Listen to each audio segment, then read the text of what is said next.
Shalom Bapak Ibu yang terkasih dalam Tuhan Yesus. Selamat kita boleh hadir bertemu di ibadah online kita. Namun sebelum kita memulai ibadah kita, mari kita akan bersaat teduh sebentar.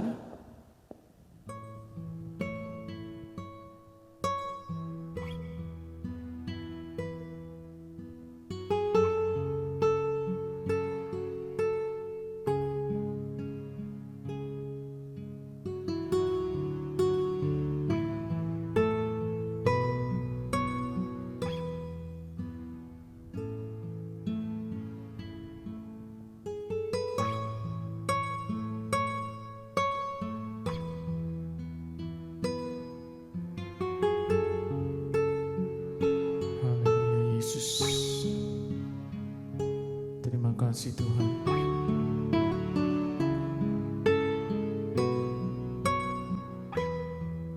Haleluya.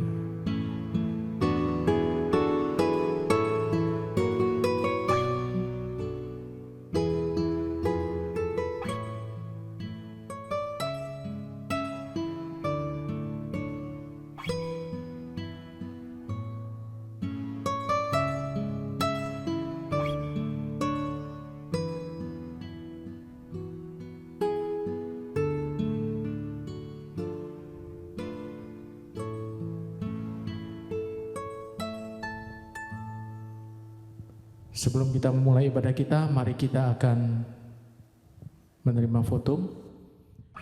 Adapun pertolongan kita di dalam nama Allah Bapa, pencipta langit dan bumi serta segala isinya, Tuhan yang setia dan yang tidak pernah meninggalkan perbuatan tangannya. Turunlah atas kita semua anugerah dan damai sejahtera daripada Tuhan kita, Yesus Kristus. Amin. Mari Bapak Ibu kita akan memuji dan memuliakan nama Tuhan.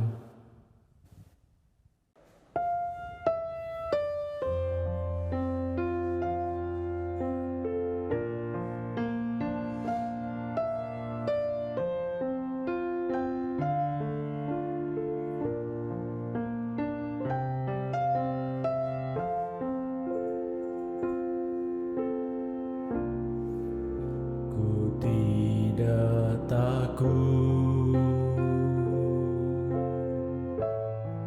sebab Kau besertaku.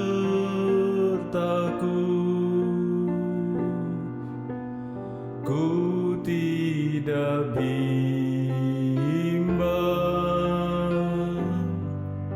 bab Engkau Allahku. Engkau meneguhkanku,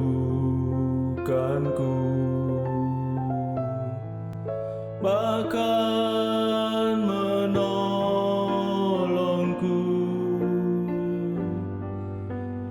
Kau batu karangku, Yesus Tuhan.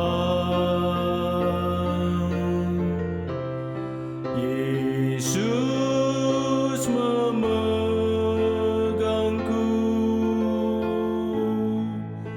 dengan tangan kananmu. Yesus memberiku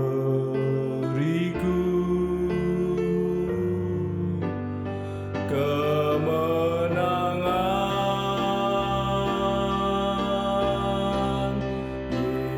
Yesus memegangku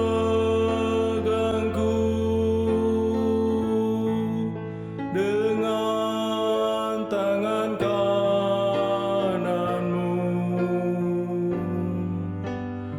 Yesus memberiku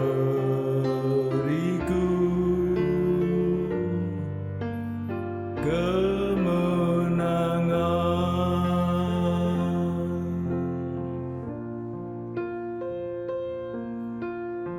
Seperti firman Tuhan yang mengatakan, segala perkara dapat kutanggung di dalam Dia yang memberikan kekuatan kepadaku. Biarlah kiranya firman ini boleh kita amini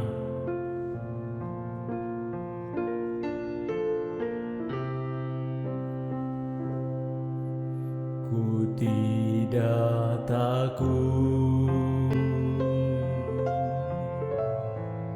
sebab Kau besertaku.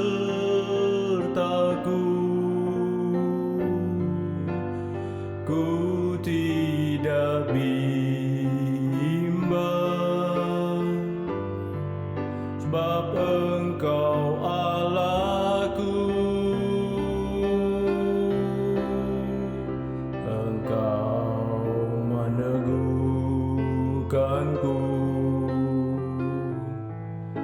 bahkan menolongku.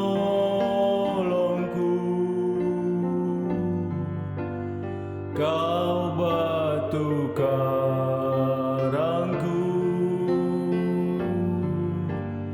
Yesus Tuhan.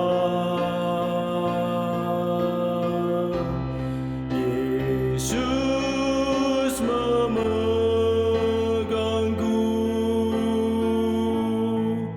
dengan tangan kananmu.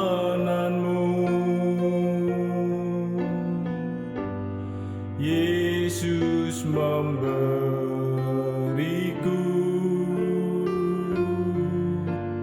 kemenangan.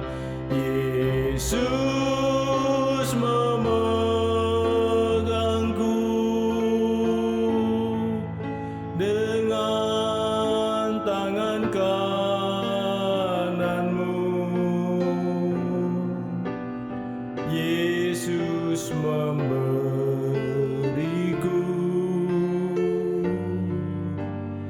kemenangan.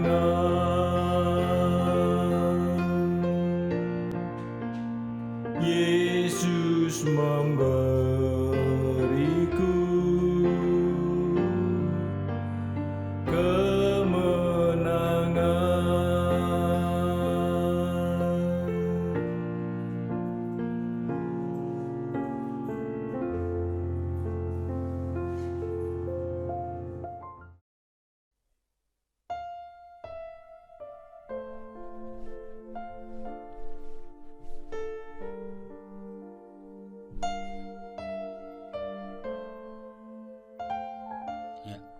Selamat malam saudaraku yang terkasih dalam Tuhan Yesus Kristus. Mari kita mempersiapkan hati dan pikiran kita untuk memulai ibadah pada kesempatan Kamis malam pada saat ini. Namun lebih dahulu mari kita akan berdoa bersama-sama. Tuhan Yesus, kami datang pada malam hari ini Tuhan. Kami ucap syukur dan terima kasih meskipun kami dari rumah masing-masing, tetapi kami percaya Tuhan hadir juga di tengah-tengah kami Tuhan. Pada saat ini kami ingin memuliakan nama-Mu dan mengagungkan Engkau Tuhan melalui ibadah tengah minggu malam hari ini. Tolong Tuhan Yesus, Kau campur tangan Tuhan, memberkati setiap saudara-saudara kita yang ambil bagian di dalam pelayanan malam hari ini. Terus Tuhan berkati terutama hamba-Mu yang sebentar akan menyampaikan kebenaran-Mu. Tolong Tuhan Yesus, Kau akan memberkati sehingga firman yang keluar dari mulut hamba-Mu ini menjadikan berkat bagi kami semuanya. Dalam nama Yesus kami berdoa dan ucap syukur. Amin. Sekali lagi selamat malam saudaraku yang terkasih dalam Tuhan. Mari kita akan membuka Alkitab kita. Pada malam hari ini kita akan belajar dari Injil Markus pasal yang ke-6 ayat 1 sampai ayat yang ke-6. Kami mohon Pak Rianto untuk membacakannya. Markus 6 ayat 1 sampai dengan 6. Kemudian Yesus berangkat dari situ dan tiba di tempat asalnya, sedang murid-muridnya mengikuti dia. Pada hari Sabat ia mulai mengajar di rumah ibadat dan jemaat yang besar takjub ketika mendengar dia, dan mereka berkata, "Dari mana diperolehnya semuanya itu? Hikmat apa pulakah yang diberikan kepadanya? Dan mujizat-mujizat yang demikian bagaimanakah dapat diadakan oleh tangannya? Bukankah ia ini tukang kayu, anak Maria, saudara Yakobus, Yoses, Yudas, dan Simon? Dan bukankah saudara-saudaranya yang perempuan ada bersama kita?" Lalu mereka kecewa dan menolak dia. Maka Yesus berkata kepada mereka, "Seorang nabi dihormati di mana-mana kecuali di tempat asalnya sendiri, di antara kaum keluarganya dan di rumahnya." Ia tidak dapat mengadakan satu mujizat pun di sana kecuali menyembuhkan beberapa orang sakit dengan meletakkan tangannya atas mereka. Ia merasa heran atas ketidakpercayaan mereka. Ya, terima kasih. Itulah bacaan firman Tuhan pada malam hari ini yang akan kita bahas bersama-sama. Namun secara khusus pada malam hari ini saya ngambil tema dari ayat 5 dan 6, saya baca ulang. Ia tidak dapat mengadakan suatu mujizat pun di sana kecuali menyembuhkan beberapa orang sakit. Dengan meletakkan tangannya atas mereka, ia merasa heran atas ketidakpercayaan mereka. Dari ayat ini 5 sampai 6 ini saya beri tema, mengapa mujizat tidak terjadi? Mengapa perubahan tidak terjadi pada saat itu, padahal murid-murid menyaksikan bagaimana Tuhan Yesus menyampaikan kebenaran firman Tuhan atau berkhotbah kepada mereka, merasa takjub dan heran pengajaran Tuhan Yesus. Tapi menjadi pertanyaan yang sangat besar bagi kita, murid-murid heran pengajaran Tuhan Yesus, tetapi mereka tidak mengalami suatu perubahan, mereka tidak mengalami suatu mujizat. Apa dari bacaan firman Tuhan? Ada 3 penyebab mereka tidak mengalami mujizat pada saat itu dari konteks firman Tuhan yang kita baca tadi.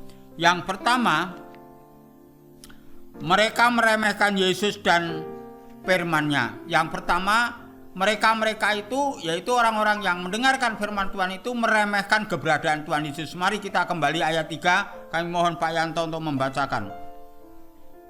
Bukankah ia ini tukang kayu, anak Maria, saudara Yakobus, Yoses, Yudas, dan Simon? Dan bukankah saudara-saudaranya yang perempuan ada bersama kita? Lalu mereka kecewa dan menolak dia. Ya, yang pertama adalah apa? Mereka tidak mengalami perubahan atau mujizat karena mereka itu mendengarkan firman Tuhan dengan baik, tetapi dia meremehkan firman yang disampaikan oleh Tuhan Yesus ini. Nah, demikian juga kita menjadi orang Kristen, mendengarkan khotbah, mendengarkan firman Tuhan, tapi dalam hidup kita seakan-akan nggak ada perubahan apa-apa, tidak ada mujizat yang terjadi dalam hidup kita. Kita belajar dari peristiwa ini apa? Kadang-kadang kita meremehkan orang yang menyampaikan firman Tuhan di mimbar atau menyampaikan firman di mana saja. Kita memandang kepada orang yang menyampaikan tapi tidak mau melihat firman itu di dalam hidupnya. Maka dari itu, itulah yang menjadikan sandungan bagi mereka sehingga mereka tidak mengalami satu perubahan, tidak mengalami suatu mujizat terjadi dalam hidupnya, karena dia memandang yaitu Tuhan Yesus hanya seorang tukang kayu dan keluarganya dikenal di sebagainya di daerahnya itu. Nah, inilah poin yang pertama, bahwa mereka ini adalah meremehkan daripada keberadaan Tuhan Yesus. Oleh sebab itu mari kita belajar, siapapun yang berdiri di mimbar perlu kita perhatikan baik-baik apa yang dikatakan dari firman Tuhan itu, kita ambil mana yang baik. Kalau memang yang tidak ada yang baik, ya nggak usah saudara ambil, tetapi kita lihat, cari mana firman Tuhan yang menjadikan berkat bagi kita. Itulah poin yang harus kita ambil. Jangan sampai seperti orang-orang di daerah Tuhan Yesus pada saat itu, dia tidak mengalami satu perubahan, tidak mengalami satu mujizat karena meremehkan bahwa Tuhan Yesus itu hanya anak seorang tukang kayu dan keluarganya sudah dikenal dari kecilnya, sehingga dia tidak menghargai bahwa Yesus itu menyampaikan kebenaran firman Tuhan di tengah-tengah mereka. Nah, inilah yang menjadikan satu catatan bagi kita semua di dalam kehidupan kita bersama-sama. Saya baca ulang di dalam ayat yang kelima. Ia tidak mengadakan satu mujizat pun di sana. Nah ini, ia tidak dapat mengadakan satu mujizat pun di sana kecuali menyembuhkan beberapa orang sakit dengan meletakkan tangannya atas mereka. Nah inilah, jadi mereka itu terbukti kalau orang yang tidak suka firman Tuhan kadang-kadang apa? Hanya melihat orangnya. Demikian juga dalam kehidupan kita, banyak orang Kristen sampai detik ini pun mencari orang yang ya istilahnya sudah terkenal dan bisa ini menyenangkan emosi mereka, sehingga dia lupa bahwa siapapun yang menyampaikan firman Tuhan itu adalah orang yang dipercayakan oleh Tuhan untuk hal itu. Oleh sebab itu mari, keberadaan kita kalau ada terjadi seperti itu, mulai saat ini memperbaiki sikap kita saat mendengarkan firman Tuhan. Itu poin pertama, yaitu meremehkan Yesus dan firman-Nya. Yang kedua, mereka tidak mengalami satu mujizat atau perubahan dalam hidupnya, yaitu karena mereka adalah menolak firman Tuhan. Kembali pada ayat yang ketiga tadi, mereka menolak firman Tuhan. Saya baca dari yang ketiga C dari kata lalu. Lalu mereka kecewa dan menolak dia. Mereka kecewa bahwa yang menyampaikan itu Tuhan Yesus, tahu latar belakang Tuhan Yesus hanya anak tukang kayu dan firman. Karena apa? Tuhan Yesus itu sendiri adalah firman Tuhan. Kalau saudara ingat di dalam Injil Yohanes pasal pertama ayat pertama, pada mulanya adalah firman, dan firman itulah Tuhan Yesus itu sendiri. Maka dari itu mereka kecewa dan menolak firman Tuhan. Itu poin yang kedua, bahwa walaupun firman Tuhan mereka dengar adalah suatu yang menyentuh hati mereka, tetapi karena melihat pribadi yang menyampaikan firman Tuhan itu tidak seperti yang mereka pikirkan, membuat mereka menjadi kecewa. Dan kekecewaan ini mendorong mereka untuk menolak apa yang sebenarnya mereka akui. Orang yang di tempat asal Yesus ini kecewa dan menolak dia, sehingga pengajaran Tuhan Yesus pun menjadi tidak berguna bagi mereka. Dan mereka pun tidak memperoleh apa-apa dari penjumpaan dengan Yesus Kristus. Sebenarnya kalau kita mau mengkritisi dari firman Tuhan, baik dalam Kejadian sampai kitab Wahyu, orang yang berjumpa atau manusia yang berjumpa dengan Tuhan Yesus pasti ada perubahan, pasti ada mengalami satu mujizat dalam hidupnya. Tetapi pada saat itu mereka di kampung Tuhan Yesus sendiri justru tidak mengalami satu perubahan. Karena apa? Karena yang pertama tadi meremehkan keberadaan Tuhan Yesus, yang kedua menolak apa yang disampaikan oleh Tuhan Yesus melalui pikiran-pikiran mereka. Nah, inilah yang menjadikan satu sumber daripada mereka tidak mengalami perubahan atau mujizat terjadi dalam hidupnya. Hal yang terakhir, saudaraku yang terkasih dalam Tuhan, mengapa mereka tidak mengalami satu perubahan atau mujizat? Karena ketidakpercayaan kepada firman Tuhan. Di dalam ayat 6 dikatakan, ia merasa heran atas ketidakkepercayaan mereka. Ia di sini huruf besar Tuhan Yesus. Kalau dengan bahasa yang mudah ditangkap begini, Tuhan Yesus merasa heran atas ketidakpercayaan mereka. Jadi Tuhan Yesus melihat sendiri kepada mereka itu merasa heran. Mengapa dia tidak percaya kepada firman Tuhan? Nah, inilah yang menjadikan satu kenyataan. Karena apa? Karena Tuhan Yesus sudah menyembuhkan beberapa orang yang sakit pada saat itu. Tetapi pada saat itu pun ada hal-hal yang tidak terjadi perubahan. Karena apa? Karena dia tidak percaya apa yang disampaikan oleh firman Tuhan. Demikian juga mari kita evaluasi dalam hidup kita. Selama ini kita mengikut Tuhan, sepertinya kita tidak ada perubahan suatu apapun. Itu perlu kita pertanyakan. Mungkin kita meremehkan, kita membuat kecil dan sebagainya, memandang bahwa firman Tuhan itu tidak begitu penting dalam hidup kita, hanya sekedar kita duduk dan mendengarkan firman Tuhan, tetapi tidak menghayati betul apa firman Tuhan itu. Karena apa? Pendeta sehebat apapun tidak bisa mengubah seseorang.